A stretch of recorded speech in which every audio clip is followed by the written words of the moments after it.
काला साया। यूं तो बनारस घाट अपनी खूबसूरती के लिए बहुत प्रचलित है, पर घाट के किनारे कई राज लिए बैठे हैं।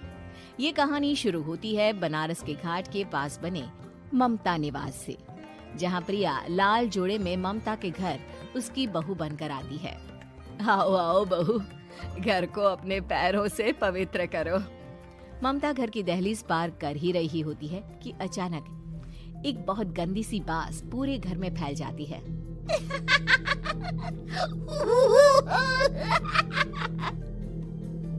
ये बदबू और ये आवाजें, ये कौन हंस रहा है माँ? अब ये पड़ोसी ना हमारे थोड़े अलग से है। कहाँ हम शाकाहारी और ये मांस मच्छी खाने वाले। छोड़, तू ध्यान मत दे और गृह प्रवेश कर। और हाँ बहू, अपनी सास की एक बात हमेशा याद रखना, इन पड़ोसियों से तो कभी बात नहीं करेगी। अच्छे लोग नहीं है ये। अपनी सास की ये बात मानेगी ना बेटा? हाँ माँ, जो आपकी मर्जी, मैं उनसे बात नहीं करूंगी। अगले दिन प्रिया अपनी पहली रसोई बनाने रसोई घर में जाती है। ये छोकी बात तो नाक में जा रही है। एक काम करती हूँ, खिड़की खोल देती हूँ। प्रिया खिड़की खोलने जाती है। इतने जाले, लगता है इस खिड़की को कभी खोला ही नहीं गया। पर ऐसा क्यों? ओह, नॉन वेज की स्मेल आती होगी ना। 2 मिनट के लिए खोल लेती हूँ, फिर बंद कर दूंगी। प्रिया खिड़की खोलती है। खिड़की खोलते ही उसकी नजर सामने वाले घर की खिड़की पर पड़ती है, जहाँ एक लड़की खड़ी होती है। हाथों में मेहंदी, लाल रंग की साड़ी, बिल्कुल सजी धजी, मानो प्रिया की तरह ही वो भी नई नवेली बहू हो। वो प्रिया को देखकर मुस्कुराती है। हे भगवान, माँ ने तो इनसे बात करने को मना किया था।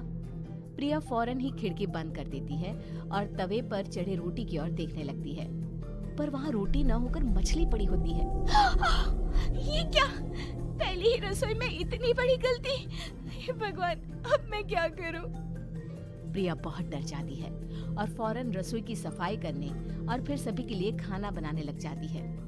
जब वो सबको खाना परोसती है, सब तो ठीक है, मैं बेकार में चिंता कर रही थी। हे भगवान, ऐसे ही बस अपनी कृपा बनाए रखना। रात के वक्त जब सब सो रहे होते हैं, तब प्रिया को पायल की आवाज सुनाई देती है, जिससे उसकी आंख खुल जाती है। ये पायल की आवाज कहाँ से आ रही है? प्रिया उठकर उस आवाज के पीछे छत की सीढ़ियों तक जाती है। तभी उसे बच्चे के रोने की आवाज आती है।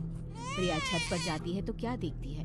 वही लाल साड़ी वाली लड़की अपनी गोद में एक नवजात बच्चे को घुमा घुमा कर सुला रही है। तभी प्रिया की नजर उसके पेट पर पड़ती है। ओह गॉड, ये तो प्रेग्नेंट भी है। सुनिए, बच्चा सो नहीं रहा है क्या? मैं कुछ मदद करूं? नहीं नहीं, आपके घर वालों को अच्छा नहीं लगेगा, मैं संभाल लूंगी। स्नेहा की गोद से बच्चा हाथ मारकर प्रिया की गोद में आने को छटपटाने लगता है। दोनों घर अगल बगल में बने होने के कारण प्रिया उस बच्चे को गोद में ले लेती है। प्रिया के पास आते ही वो सो जाता है। बच्चे का वो स्पर्श रात भर प्रिया भूल नहीं पाती और अगली सुबह वो छत पर कपड़े सुखा रही होती है। तभी उसे एक औरत इशारा करके बुलाती है। स्नेहा कह रही थी बाबू तुम्हारी गोद में आते ही सो गया। मैं गौरी, स्नेहा की माँ हूँ। बहू, घर आना, बाबू को खिला भी लेना। शाम को जब घर पर कोई नहीं रहता, बच्चे से मिलने के लिए प्रिया छिपकर अपनी पड़ोसन के घर चली जाती है और कुछ देर बच्चे को खिलाकर वापस लौट आती है। इसके कुछ दिन बाद ही प्रिया को पता चलता है कि वो माँ बनने वाली है। ममता की खुशी का ठिकाना नहीं रहता।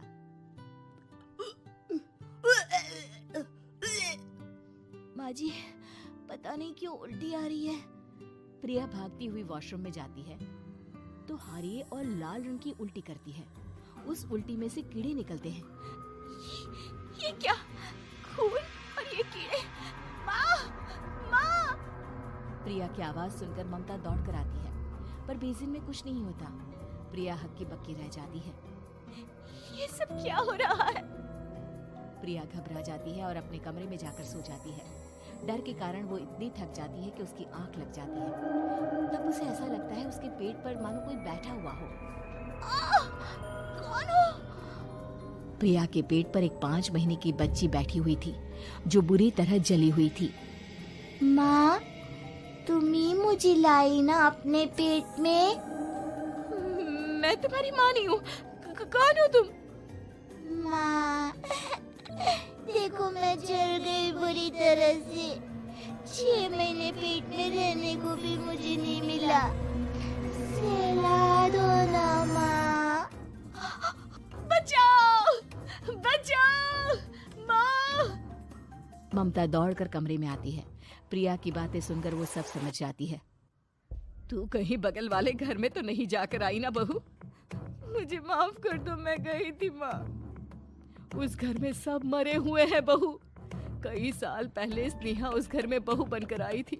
कुछ ही दिन में वो एक बच्चे को जन्म देने वाली थी।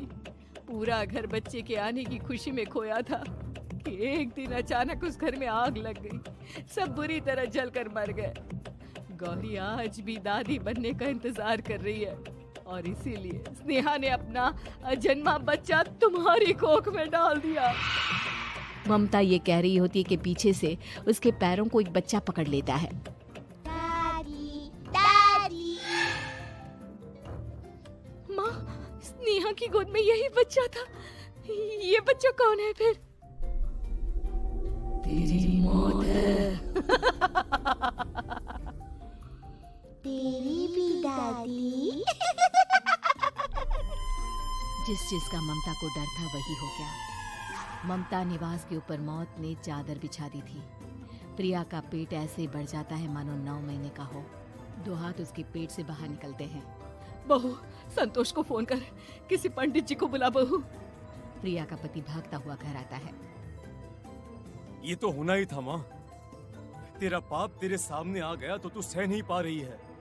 स्नेहा घर में आग लगी नहीं थी, माँ ने लगाई थी, प्रॉपर्टी की लालच में।